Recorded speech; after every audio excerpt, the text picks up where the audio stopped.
What most people think herpes is doesn't really exist. The idea that it is a life-changing condition is driven largely by misinformation, stigma, and outdated cultural narratives rather than medical evidence. Whether you are newly diagnosed or simply curious to learn the truth, here are some facts about the virus that nobody wants, but which most adults have, 2/3 without knowing. If a diagnosis has brought you here or something you've heard or read has worried you, stay with me, you'll feel a lot better by the end of this video. Herpes infection is very common. In the UK, most people, about 70%, would have been infected with either type 1 and/or type 2 by their 25th birthday. So that's 7 out of 10 by age 25. But only 1/3 of people infected ever notice their symptoms. This means that if you've been diagnosed, you are more self-aware. So therefore, if you get any further symptoms, you will be far less likely to transmit it than the 2 out of 3 majority who never even noticed that they caught it. Anyone who's had 7 or more sexual partners has more than likely come into contact with it. Online images often show rare, severe cases which are not representative of what most people experience. And when rare examples are presented as normal, people get the wrong idea about herpes and fear spreads.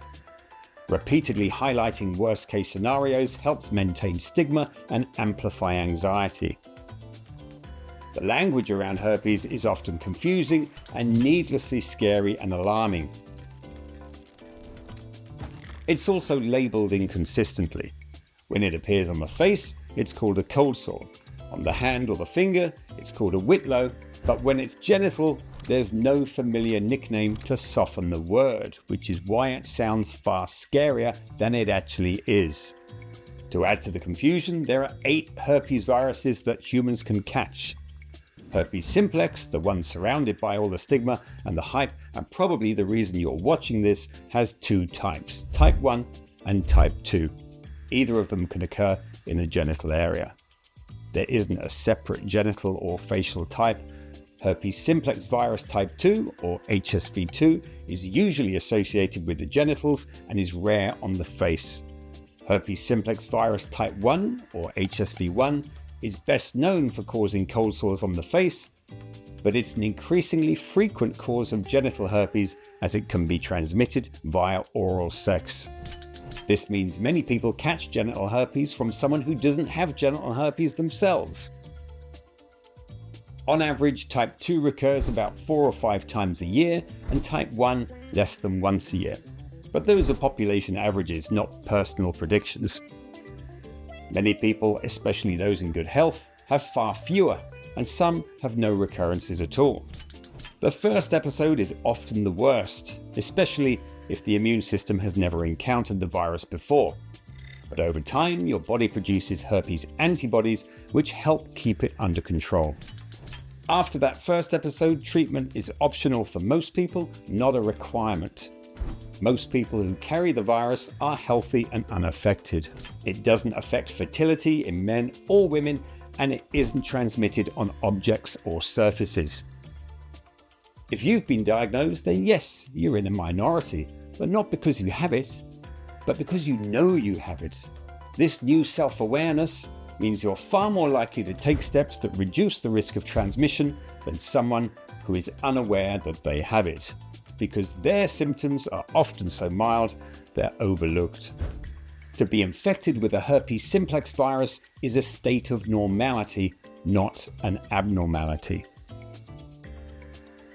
A diagnosis doesn't mean you've been branded with a rare disease that you'll pass on to anyone you meet. That's just fear-driven hype fueled by headlines, misinformation, and ignorance. It simply means you now have awareness of something incredibly common that most people either already have or will come into contact with, often without ever knowing. So how did something so common and so normal become so stigmatized and so feared? Well, we'll explore that in a future video. Herpes simplex is normal. The stigma is an outdated cultural relic that relies on fear to survive. We don't need it. it doesn't benefit society. I'm happy to put my face to this cause, but I can't change the narrative alone. So if this helped you feel better, please like and subscribe. No one will see that you've done it, but it helps these facts reach or reassure more people, allowing accurate, helpful information to replace misinformation and stigma. You can have a perfectly normal love life. You can have a perfectly normal sex life. You are now just a bit better informed.